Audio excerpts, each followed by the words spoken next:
하나님 말씀 같이 보겠습니다. 에스겔서 47장입니다.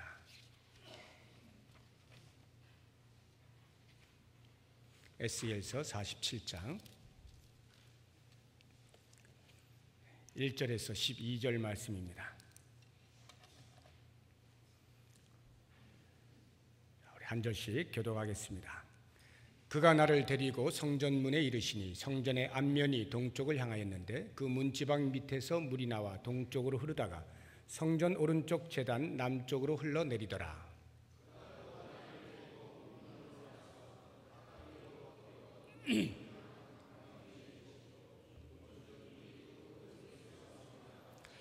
그 사람이 손에 줄을 잡고 동쪽으로 나아가며 천척을 측량한 후에 내게 그 물을 건너게 하시니 물이 발목에 오르더니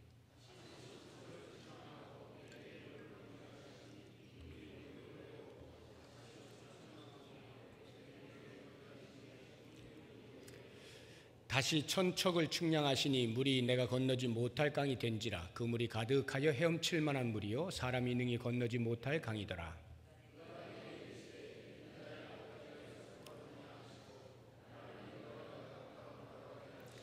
내가 돌아가니 강 좌우편에 나무가 심이 많더라.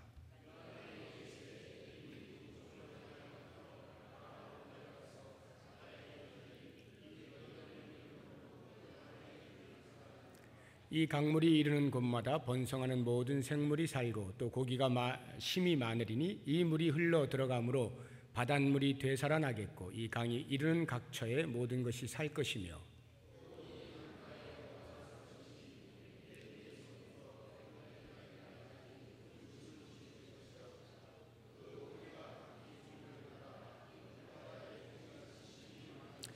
그 진펄과 개펄은 되살아나지 못하고 소금 땅이 될 것이며 강 좌우가에는 각종 먹을 과실나무가 자라서 그 잎이 시들지 아니하며 열매가 끊이지 아니하고 달마다 새 열매를 맺으리니 그 물이 성소를 통하여 나옴이라. 그 열매는 먹을 만하고 그 잎사귀는 약재료가 되리라. 아멘. 신앙생활을 오래 하신 분들이라면 지금 이 에스겔서 47장 너무나 유명해서 잘 알고 계실 것입니다. 에스겔이 지금 환상을 보고 있는 것입니다. 하나님께서 에스겔에게 무엇인가를 보여주고 계시는데 이 환상을 본 때가 언제냐 하면요, 지금 이 47장은 앞에 어디선가부터 시작된 환상이 이어지고 있는 것입니다. 그 시작점이 40장에 나오는데 한번 가보시기 바랍니다. 40장 한참 앞이죠.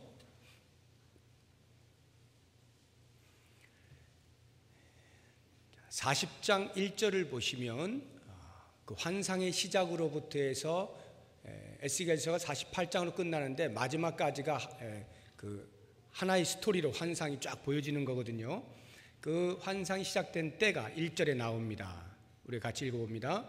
우리가 사로잡힌 지 25째 해 성이 함락된 후 14째 해 첫째 달 10째 날에 곧 그날에 여호와의 권능이 내게 임하여 나를 데리고 이스라엘 땅으로 가시되. 이것이 환상의 시작입니다.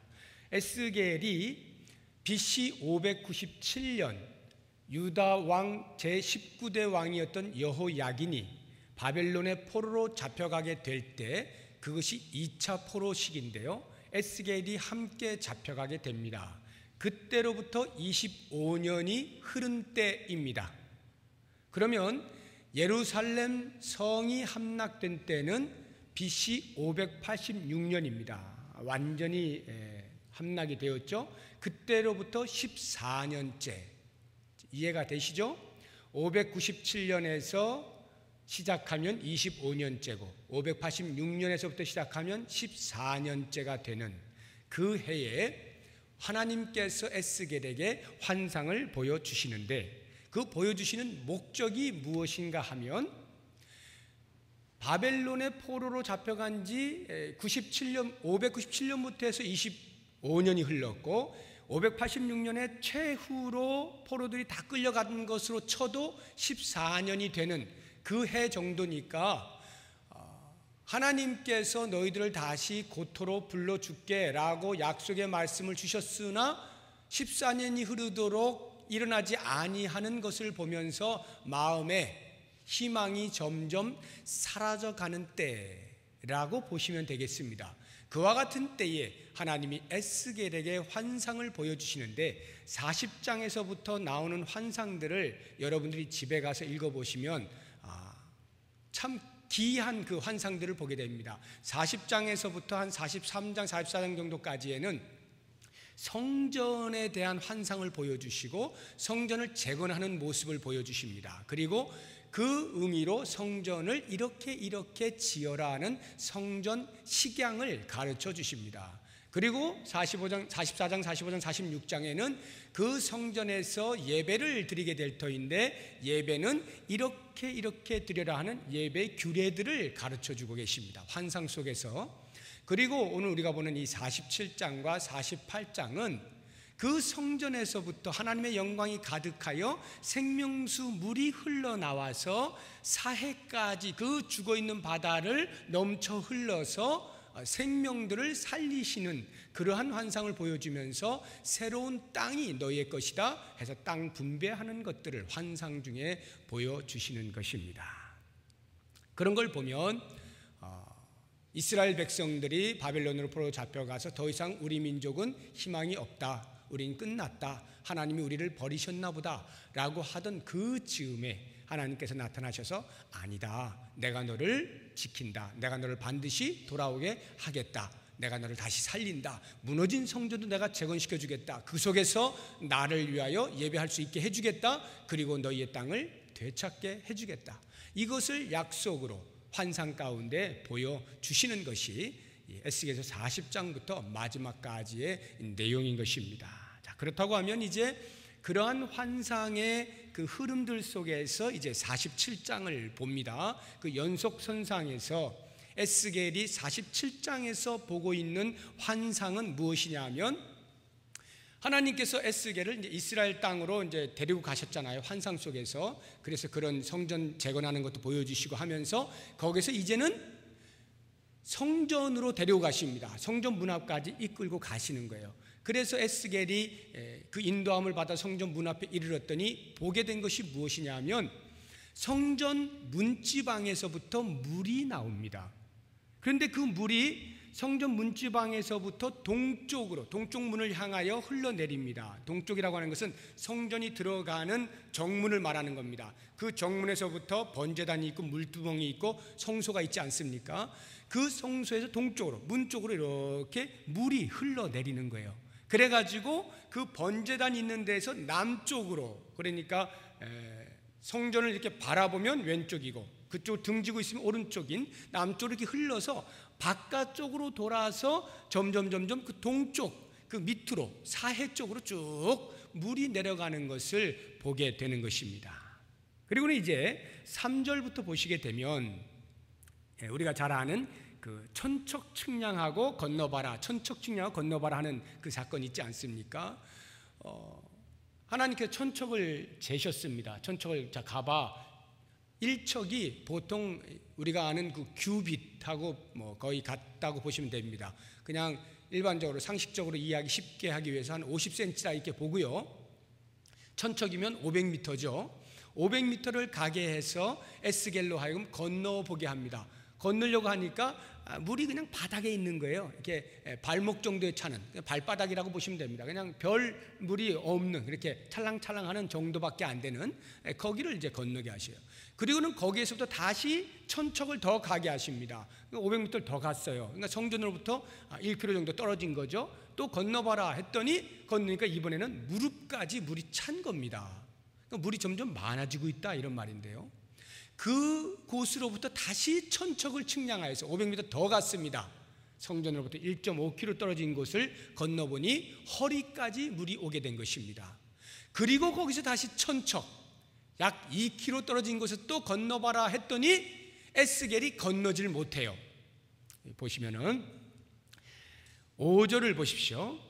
다시 천척을 측량하시니 물이 내가 건너지 못할 강이 된지라. 이건 들어갈 수가 없는 겁니다. 벌써 눈으로 딱 봐도 이거 들어가면 빠져 죽겠구나 싶은 거예요. 그래서 그 물이 가득하여 헤엄칠 만한 물이요. 헤엄칠 만한 물이란 말은 발바닥에 이 바닥에 발이 안 닿는다 이런 말이에요. 벌써 물이 창일해졌다 이런 뜻이에요. 사람이 능히 건너지 못할 강이 되어버린 겁니다. 이렇게 발목에서부터 무릎으로 허리로 물이 점점 차고 올라서 이제는 창일하여서 그냥은 건널 수 없는 그런 상태가 된 것을 에스겔이 환상 가운데 경험하는 것입니다. 자, 그렇다고 한다면 이제 그와 같은 물을 보고 나서 그 물이 어떻게 되는가? 7절을 보십시오. 8절 잠시 6절을 놔두시고 7절 보시면 내가 돌아가니 강 좌우편에 나무가 심이 많더라. 이제 그 생명수 물로 인하여서 강 좌우편에 나무가 막 생겨난 겁니다. 그리고 8절을 보시면 쭉 그 물이 계속 내려가 가지고 뒷부분에 그 바다의 물이 되살아나요. 그 바다가 바로 사해 바다를 말하는 거예요. 사해는 죽은 것입니다. 생물들이 다 죽어 있는 거예요. 그래서 그 사해 바다가 짠 이유는 물이 나갈 데가 없으니까 증발되는 것 외에는 나갈 데가 없다 보니까 점점 염도가 높아지는 거거든요. 그 사해 죽은 바다가 이 성전에서부터 흘러나온 물로 인하여서 물이 살아나는 겁니다. 바닷물이 살아나요. 그리고는 9절에 이 강물이 이르는 곳마다 번성하는 모든 생물이 살고 또 고기가 심이 많으리니 이 물이 흘러 들어가므로 바닷물이 되살아나겠고 이 강이 이르는 각처에 모든 것이 살 것이며 생물들이 막 살아나는 거 고기가 많이 생기는 것입니다. 10절 뒷부분을 보시게 되면 그 고기가 각기 종류를 따라 큰 바다의 고기가 심이 많아요. 큰 바다는 지중해를 말하는 거예요. 그런 지중해에 막 각종 고기들이 살고 있는 것처럼 이 사해 바다에도 바다가 살아나서 각종 고기들이 막 살아난다는 거예요. 그 다음에 12절 보십시오. 강 좌우가에는 각종 먹을 과실나무가 자라서 그 잎이 시들지 아니하며 열매가 끊이지 아니하고 달마다 새 열매를 맺으리니 그 물이 성소를 통하여 나옵니다. 그 열매는 먹을 만하고 그 잎사귀는 약재료가 되리라. 성소에서부터 흘러나온 물로 인하여서 죽었던 곳이 되살아나는 것을 에스겔이 환상 가운데에서 보게 된 것입니다. 자, 그렇다고 하면 이 성소에서 흘러나온 물이 무엇이냐? 이게 좀 궁금하지 않습니까? 그 물이 무엇일까?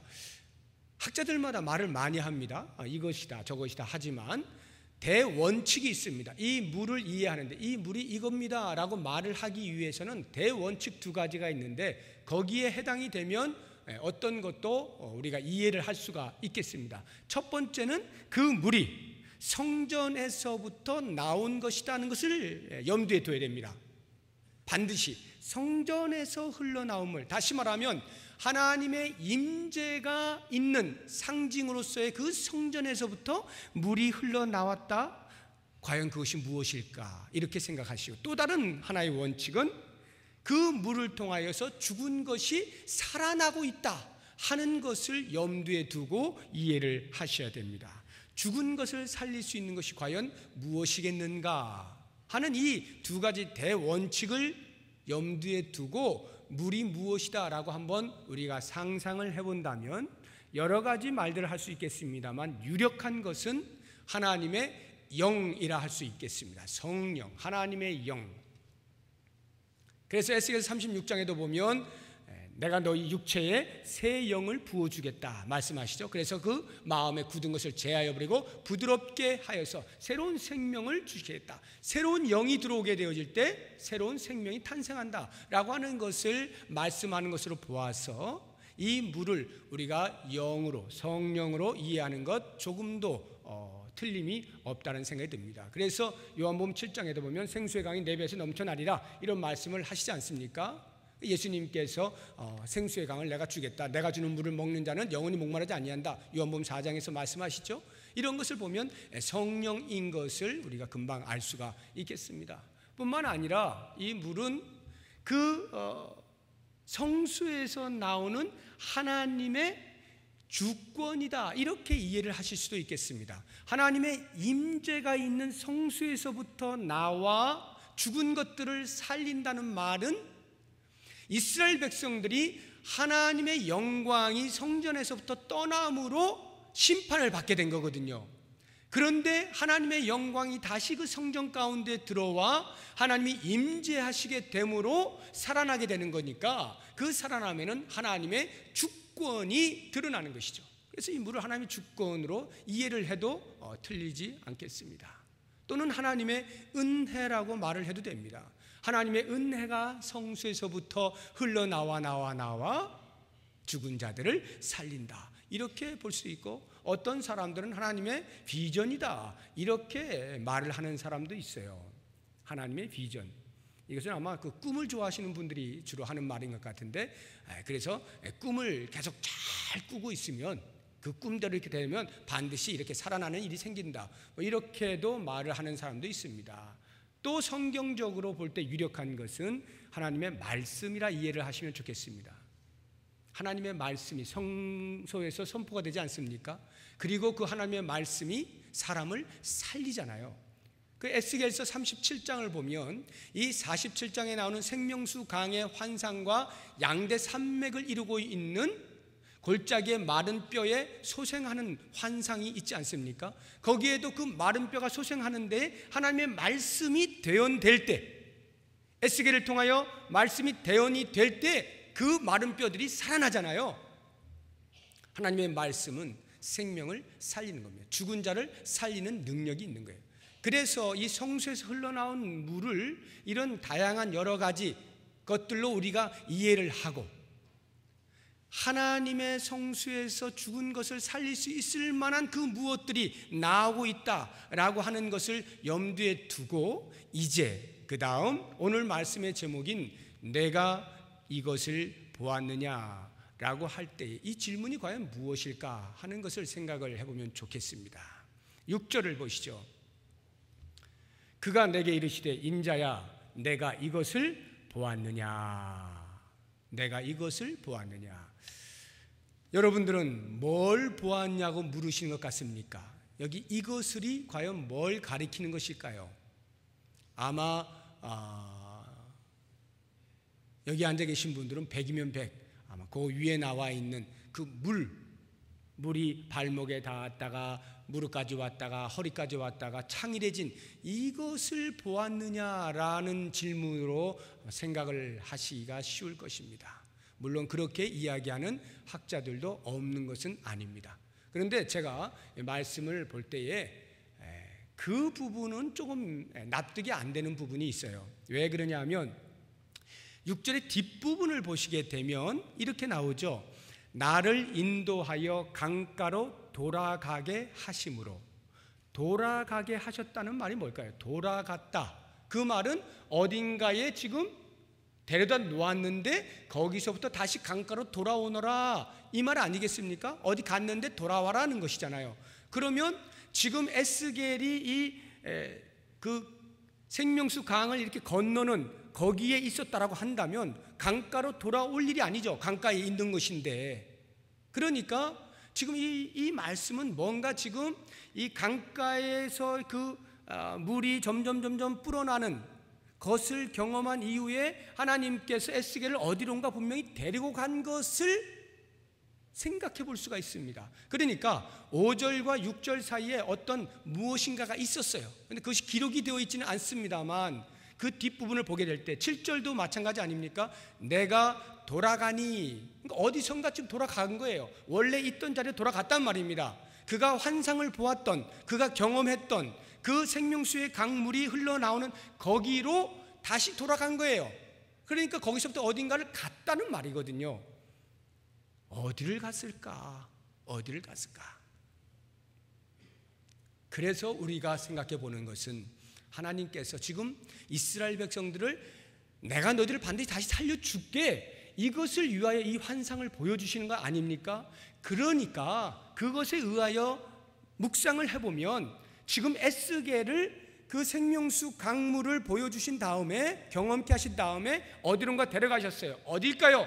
사해 근처, 죽어있는 자리, 가나안 땅의 그 척박한 땅, 그런 것들을 보여주시는 것입니다. 자 봐라, 여기가 너의 현실이다. 지금 네가 심판을 받아서 너희 민족이, 너희 고향 땅이 지금 이 모양이 되어 있다. 네 눈으로 확인해라. 하나님께서 그리로 데리고 가신 거예요. 보여주신 겁니다. 척박합니다. 야, 희망이 정말 없구나. 이런 생각을 하고 있을 때 하나님이 에스겔을 다시, 야 에스겔아 다시 돌아와, 이 강가로 다시 와봐. 그래서 에스겔이 다시 갔습니다. 그 생명수 강물이 흐르는 그곳으로 갔어요. 그러니까 어떤 일이 벌어졌느냐? 7절 뒷부분에 강 좌우편에 나무가 심이 많더라. 그전에는 없었던 겁니다. 없었는데 하나님께서 잠시 갔다 오게 한 다음에 돌아와봐 하고는 강 좌우편에 많은 나무들을 보여주시는데, 다시 말하면 척박한 땅이 이제는 이렇게 될 것이다. 내가 너로 이렇게 만들어 줄게. 너희 민족이 이렇게 반드시 될 거야. 그리고는 사해바다가 살아나는 것도 보여주시고, 사해바다에서 물고기가 뛰노는 것도 보여주시고, 사해바다 근처에 수없이 많은 유실수들이 열매를 주렁주렁 맺히는 것을 보여주시는 것입니다. 그러므로 6절에서 하나님께서 에스겔에게 묻고 계시는 내가 이것을 보았느냐라고 하는 그 봄은 생명수의 물이 아니라 그 척박한 땅, 현실, 그 현실을 보았느냐 이렇게 묻고 있는 것입니다. 네가 봤니? 현실을 봤니? 그래, 희망이 없지? 알았다. 이제 다시 한번 보자 하고는 그 에스겔을 데리고 와서 보여주시는 것이 생명수의 그 강물을 통하여서 생생하게 죽었던 것들이 다시 살아나는 모습을 쫙 보여주시는 겁니다. 저는 이 모습을 보게 될 때 참 많은 은혜를 받게 됩니다. 우리가 현실을 보게 될 때에 때로는 답답한 현실이 있을 수가 있습니다. 때로는 희망이 보이지 아니한 현실이 보일 수도 있습니다. 때로는 이건 아닌데 라고 생각이 드는 현실이 보일 수도 있습니다. 답이 안 보이는 현실이 보일 수도 있습니다. 저는 이러한 현실에 대하여 회피하기를 원치 않습니다. 우리 모두는 회피할 이유가 없어요. 그 현실을 그대로 직시하는 것 중요합니다. 현실이 과연 어떠하냐? 정확히 보는 것 매우 중요합니다. 그런데 현실을 보는 것으로서만 만약 그친다면 그 사람은 그 현실과 함께 모든 희망을 수장시키고 있는 것입니다.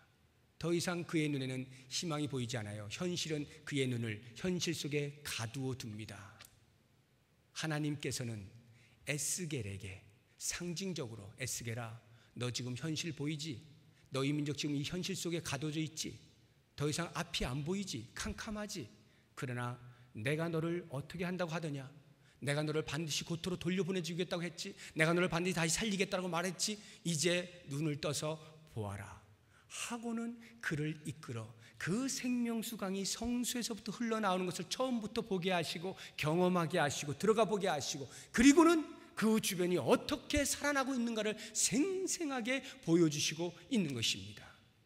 우리는 현실을 보는 것을 외면할 필요도 없고, 현실에 대하여 달리 말할 필요도 없고, 현실이 어떠하냐라고 하는 것에 대하여서 포장할 필요도 없습니다. 있는 그대로를 본다 하더라도 그 다음이 중요합니다. 현실 이후에. 그래서 우리의 삶에 대하여 하나님은 어떤 책임을 지시는가, 하나님 우리를 어디로 인도하시는가, 이 부분에 대하여 까막눈이 되어 있으면 우리의 미래는 없어요. 현실 속에 파묻혀 죽는 겁니다. 그런데 하나님이 에스겔을 통하여서 그걸 보여주시잖아요. 눈 뜨라고요. 눈 뜨라고요. 봐라, 생명수 강이 문지방에서부터 흘러나오지 않느냐, 성수에서부터 흘러나오지 않느냐, 내가 임재하고 있는 이 자리에서부터 나를 통하여 하나님의 영이 흘러가지 않느냐, 하나님의 은혜가 흘러가지 않느냐, 하나님의 주권이 흘러가지 않느냐, 하나님의 말씀이 흘러가지 않느냐, 그것이 너희를 살릴 것이다. 이것을 에스겔에게 보여주시는 거예요. 우리가 정말 보아야 할 것은 무엇이냐? 현실 보십시오. 그러나 그 현실을 이기게 하시는 하나님의 생명수를 꼭 보셔야 됩니다. 하나님이 우리를 이끌어 가시는 그 자리로 돌아와 보아야 됩니다. 그래서 어떻게 우리를 다시 살리실 것인가에 대한 미래에 대한 꿈을 꿀 수 있어야 됩니다. 비전을 가져야 돼요. 이것이 우리가 할 일입니다. 저는 이 말씀을 볼 때 왜 하나님께서 그 에스겔을 데리고 가셔서 이렇게 생명수 강을 건너게 하셨을까? 그리고 건너는데 왜 발목에 차고 무릎에 차고 허리에 차고, 이게 무슨 의미일까? 이게 무슨 의미일까를 생각했어요. 왜 하나님이 이렇게 귀찮게 하시지? 처음부터 그냥 뭐 창이란 걸 보여주시던가 하면 좋을 텐데 왜 천척제고 이렇게 하고 또 천척제고 이렇게 하고 왜 그러셨을까? 묵상하는 중에 이런 마음이 들었어요. 그 우리가 현실을 보는 것뿐만이 아니라 하나님의 생명수 강을 보았다고 쳐요. 생명수 강을 봤어요. 살겠구나. 그런데 발목이 찰 정도의 찰랑찰랑거리는 거기를 건널 때의 에스겔의 마음이 어땠을까요? 과연 거기에서 희망을 볼 수 있었을까요? 과연 하나님께서 이것이 이제는 창일해져 가지고 우리를 살려주겠구나 볼 수 있었을까요? 모르겠습니다. 제가 에스겔은 아닙니다만 아마 마음이 많이 언짢았을지 모르겠어요. 이게 뭐야? 이게 뭐야? 이것 가지고 뭐 어떻게 하라는 거야? 이 물이 뭘 어떻게 할 거야? 이거 뭐 사해 바다로 흘러가 봐야 이게 무슨 영향을 미치겠어? 이런 생각 들지 않겠어요? 그게 무릎에 찬들 허리에 찬들 얼마나 희망을 많이 갈 수 있겠어요? 점점 물이 차면 찰수록 좀 더 희망이 많아지기는 하겠습니다만 무릎에 차고 허리에 찰 정도에서는 여전히 희망은 아슬아슬한 겁니다. 내 마음속에 확실하게 그렇구나, 하나님이 살려주시는구나, 모든 죽었던 것을 살려주시는구나, 이 확신이 잘 들지 않았을 것 같아요. 긴가민가 했을 것 같아요. 그러나 그 천척을 지나고 또 지나고 또 지나면 반드시 하나님께서 머리 끝을 차게 오르게 하실 성령의 충만함을 우리에게 보여주시겠다고 약속하시는 것이 이 환상 아니겠습니까? 그렇다고 하면 지금 만약 우리가 발목에 차는 정도를 걷고 있다면, 아니 지금 만약 우리가 무릎에 차는 정도를 건너고 있다면, 아니 지금 우리가 허리에 차는 정도를 건너고 있다면 우리에게 필요한 것은 인내입니다. 허리에 찬 물은 반드시 우리의 머리를 넘어설 것이다라고 하는 그 확신입니다. 그걸 바라보고 희망을 놓지 않는 것이 필요합니다. 이랬을 때에 하나님께서는 드디어 모든 생물이 살아나는 놀라운 역사들을 우리 가운데 펼쳐 보여주시는 거예요. 그러므로 우리들이 지금 해야 할 일은, 그것이 발목이었든지 무릎이었든지 허리가 되었든지, 중요한 것은 천척을 걸어가는 것입니다. 발목에서 천척 걸어간들 뭔 일이 있겠어 라고 하고 안 걸어가면 무릎을 경험하지 못하는 거예요. 무릎에서 천척 더 간다 한들 뭔 변화가 있겠나 하면 허리를 경험하지 못하는 겁니다. 허리에서 머물러 버리면 물이 창일한 것을 볼 수가 없어요. 지금 우리의 현실이 어떠하냐 직시하는 것 중요합니다. 그러나 우리는 그러한 가운데 인도하심을 따라 어딘가는 걷고 있을 것입니다. 내가 지금 있는 곳이 어딘가? 우리 교회가 지금 있는 곳이 어딘가? 발목인가? 무릎인가? 허리인가? 아니면 차고 넘치고 있는가? 어디가 되었든 나는 천척을 또 걷겠다, 나는 천척을 또 걷겠다 라고 하는 이 과정이 있는 것을 분명히 기억하시면서 우리 하나님이 반드시 창일한 물을 보여주실 것을 기억하시고 믿음으로 바라보시고, 우리 교회의 현실 너머에 하나님이 약속하시고 예비해 놓으신 놀라운 성령의 충만한 은혜의 모습들을 그리시면서 오늘 하루 그 한 척을 걸어갈 수 있기를 주의 이름으로 축복합니다. 기도하겠습니다.